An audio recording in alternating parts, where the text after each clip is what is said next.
Welcome back, dear viewers. You're still watching The Breakfast Show live on Nile TV International, and it's now time for our first topic of discussion for today. And in this segment, we're going to be tackling an initiative that was launched recently entitled Civilization's Rights to Build a Civilization. This is a scientific initiative aiming to protect Egyptian heritage and civilization. And to shed more light on this topic, we're most delighted to be joined here in the studio by Mr. Ahmed Rashed. He's the head of the Farouk El-Baz Center for Sustainability and Future Studies, as he's also the founder of the initiative Civilization's Rights to Build Civilization. A very good morning, Mr. Ahmed, and thank you so much for joining us. It's nice to meet you. Well, first of all, sir, if you can shed more light on the initiative entitled Civilization's Rights to Build Civilization.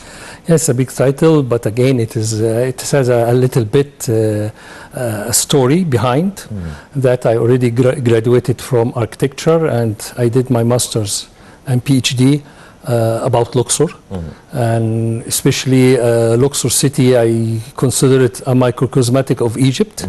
It's very wealth with the heritage and civilization, and somehow there is a bit difficulties with the people living and the appearance of the city itself.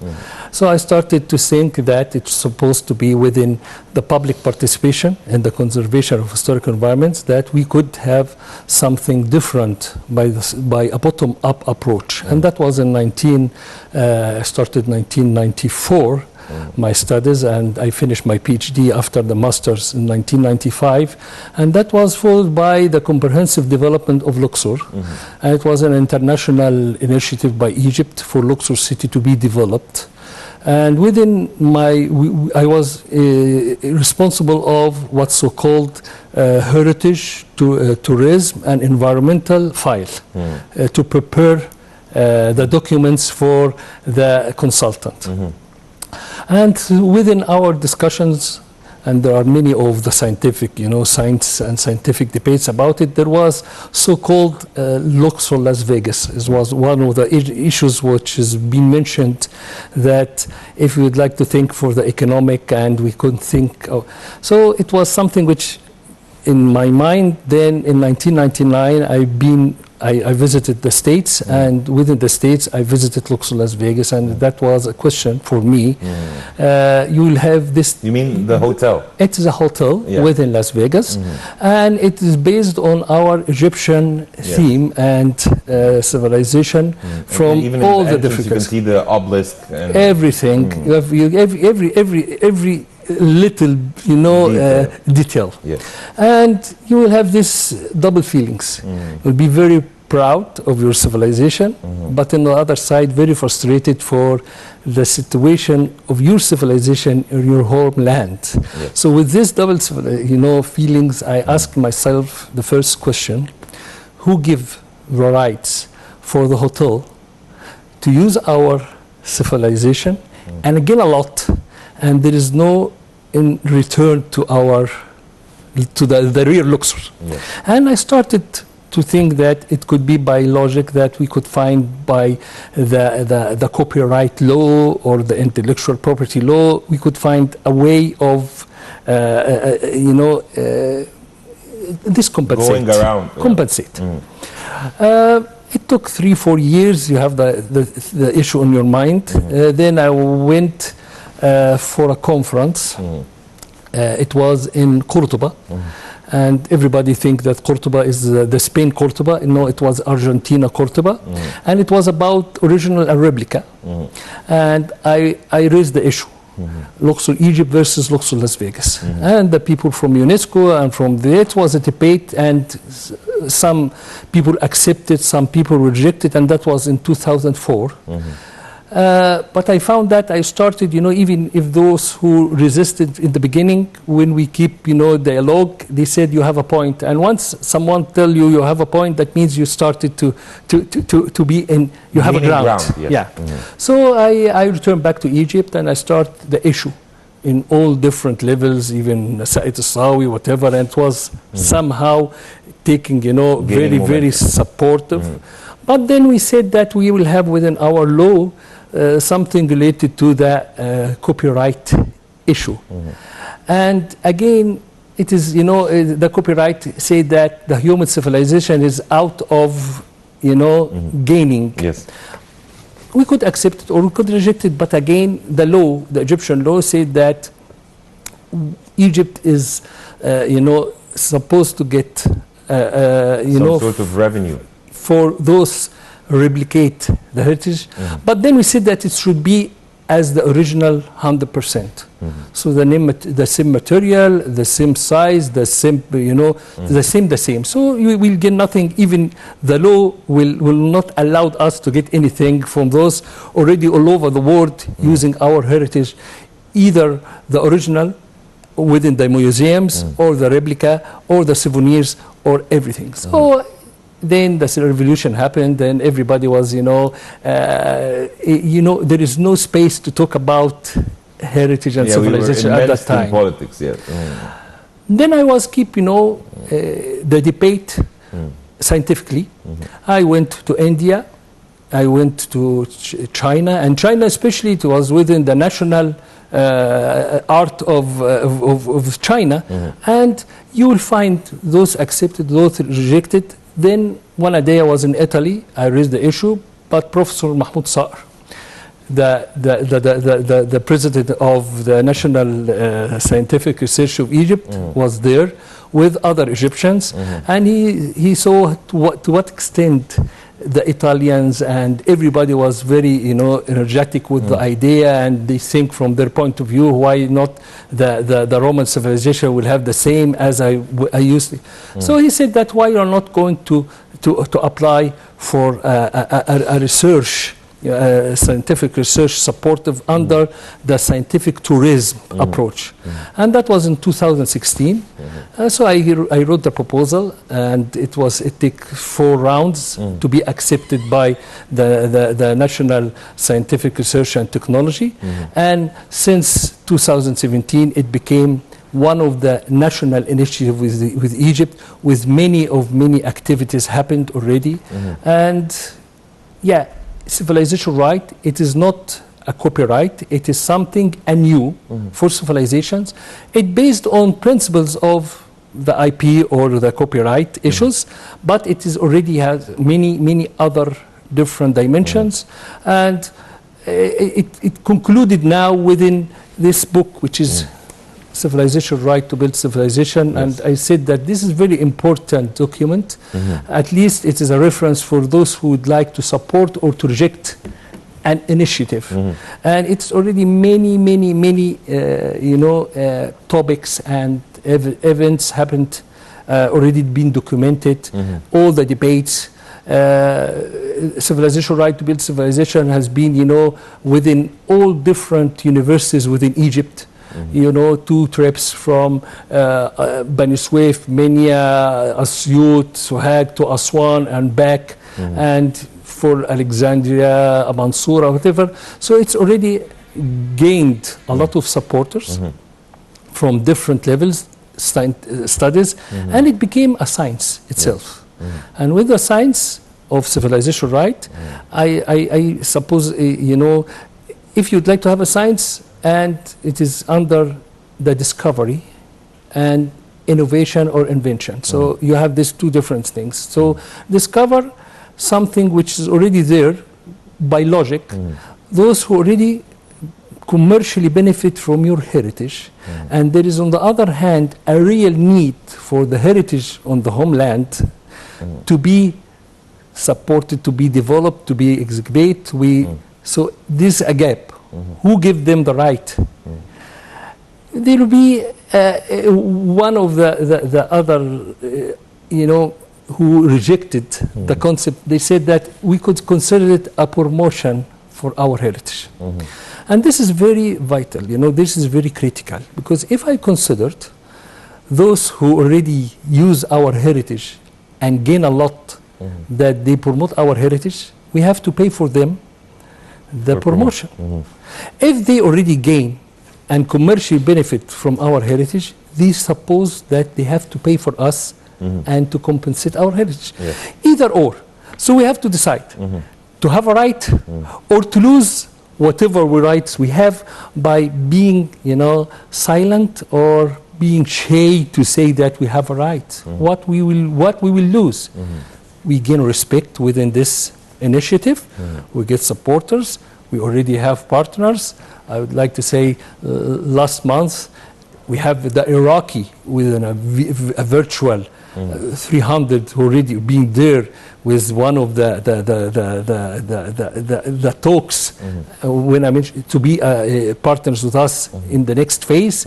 So many issues like that has been happened within this initiative, and alhamdulillah we started, but we'll never end.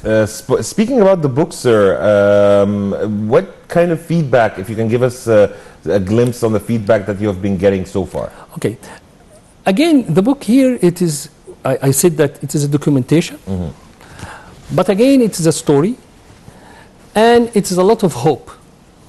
And when I said dedication for it, I said that it's going to be for our grandfathers, the creators or the makers of the civilization, and for our grandchildren or grandsons who are going to get the rights. So we are in an intermediate stage. We need to work all with responsibility, and this is again one of the things that we feel that we are responsible, and if we will not feel why we are responsible and why we the one who is going to start. What we used to do in Egypt, say what's happened with other civilizations, what has happened with the Indian civilization or the Greek civilization, what they did for the civilization right. The civilization right is a new concept. It has been initiated from here. And why we be the leaders? Because we are the only civilization which have this science named by the civilization, Egyptology. There is no Greekology, there is no USology, there is no Italiology, but there is Egyptology. And the Egyptology in all respected institutions all over the world, when they started to talk about even mathematics or medicine, they used the Egyptian civilization as a base and a reference. Maybe in Egypt we consider Egyptology as something related to history and something related to archaeological and antiquities only, but for the world, no. Every theory, every study, every whatever, they said that what the Egyptian did and what it did. So the book here will try to highlight many of these issues. I will give you one of the examples. And every day, this debate issue civilization right, and I said to build civilization, it's not only civilization rights, no. Civilization rights are folders, number of folders. So I will start for the folder which I said that we need to be compensated from those commercially benefit. So if we have the Louvre or the British Museum with Rosetta Stone or whatever, and the gain we supposed to be support. But this is one issue. But the more important issue that we in Egypt here, we need to elevate ourselves and to be adequate, to be connected to this civilization in all different levels. We should behave that we are Egyptian and we have a civilization. And this is again something need awareness, need a lot of work on it. And that's why the first stage for civilization right with the National Academy and with the Farouk El-Baz Center and the British University is how we could have this kind of awareness campaign. And that already happened for 2 years. And now one of the things that we are trying now within the British University that every discipline, if you would like to have a dissertation or a study, you will need to put what is the connection between your study in any discipline and the Egyptology.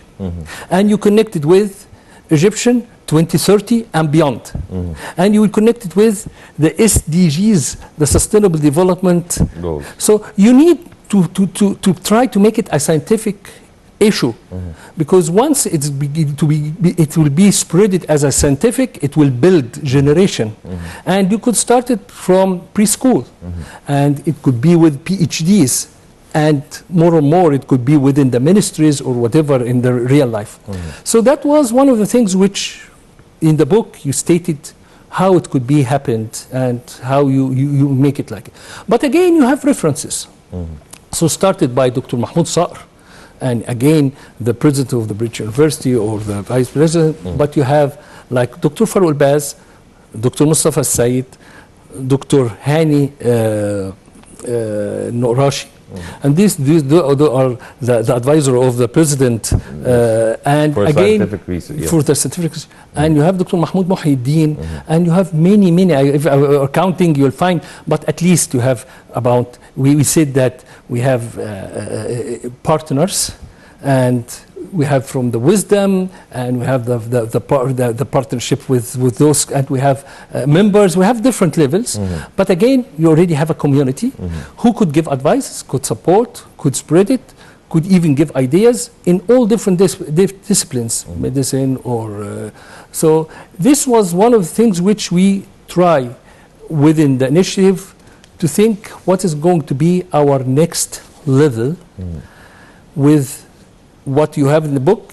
You have the words and the supports, the events, the places which have been, the ideas, and one of the most important thing, there was a competition. And that was a competition with prizes for ideas. How we could have a dialogue with the international community to ask about our rights. And we got already around 20-25 very unique ideas, and then we could select from them 10 or something. We were working on the stages. We have something called the Negative Museum, and the Negative Museum, it is how to have our treasures in a museum, but it is negative, that you're not going to find it in our place, but you find it other way, but how you exhibit it. And you have apps, and we have a platform, Green Heritage platform to mention. So we have many of these ideas to work on it, and we put it here, and we are now trying to have kind of startups or small companies to work on that. Implementing these ideas. And every single task of this, they have a community work on it, and this is again one of the things to make it live. And you will have all different. You have very respected scientists, but you have kids. And I will say that my daughter, her name is Ushititi. Ushititi will be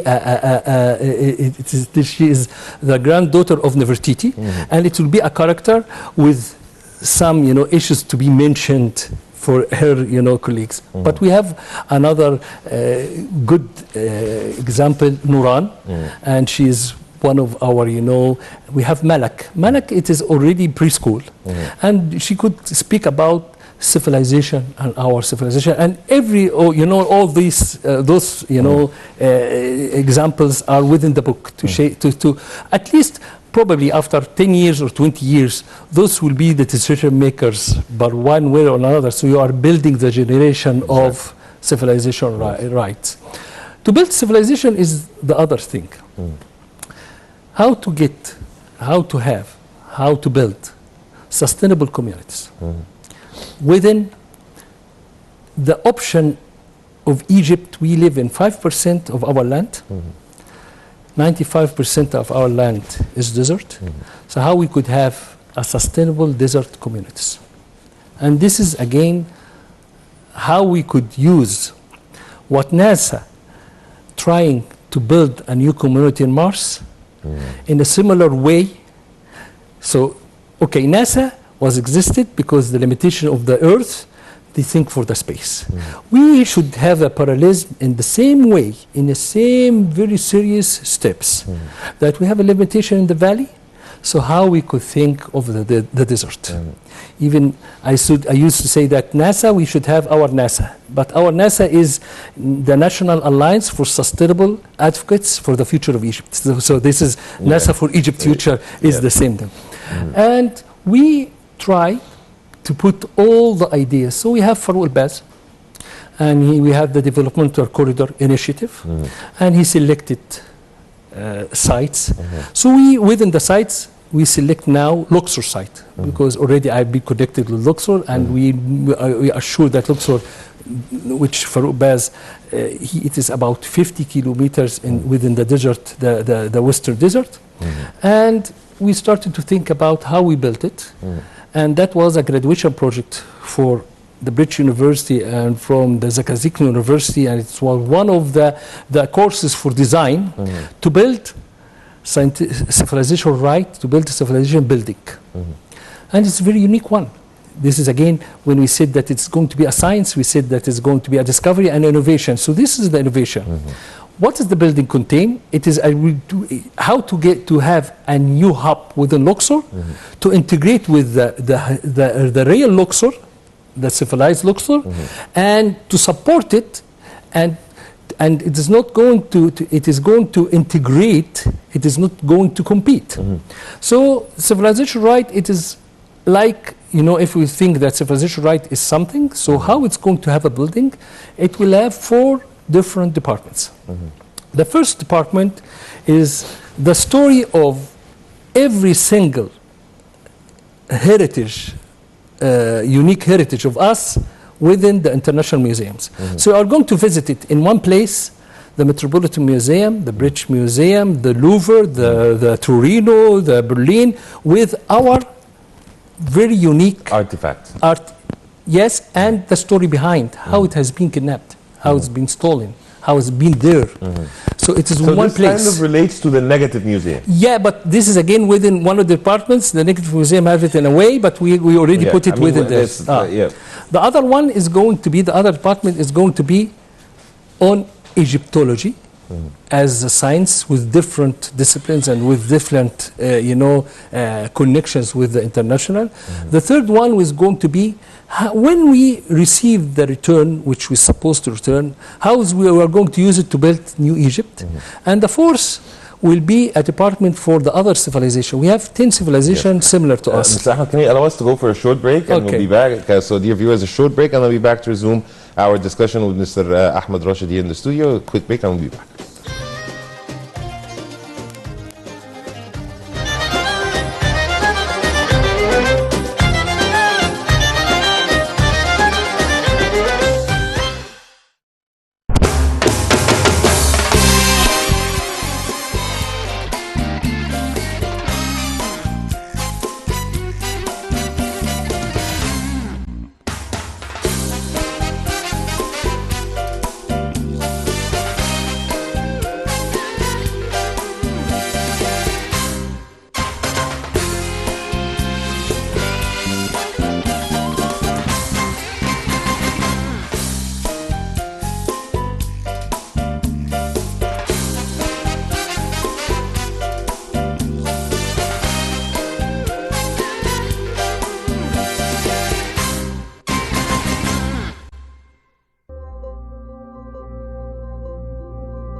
Nuweiba, the 7-kilometer-long stretched settlement developed from a barren, isolated place with no infrastructure into a promising and attractive tourist destination.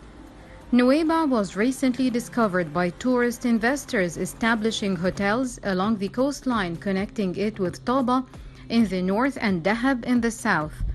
It is divided to 3 primary sectors. The first is Nuweiba, Tarabin, the northern area, and the second is the town, which was founded around the former Moshav Nivot, and the third part, which is the dunes. Although it remains Egypt's wide land of impalpable splendor, Nuweiba has risen to become a unique vacation off the beaten path for tourists who seek a personal experience of the kind and friendly hospitality of Bedouins. It is also surrounded by various national parks, other popular destinations to visit, and a seemingly endless list of natural and historical places of interest. Underwater activities are the main attraction in Nuweiba. Shallow reefs create interesting locations for snorkeling, and diving sites are considered a promise of the unsurpassed diving experience. Not only that, but every day in Nuweiba can be as energetic or relaxing as you desire.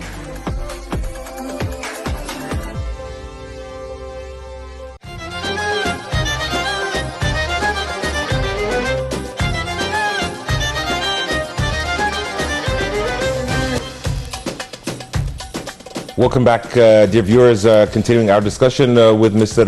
Ahmed Rashed, Professor of Architecture and also the founder of Initiative as Civilization's Rights to Build Civilization.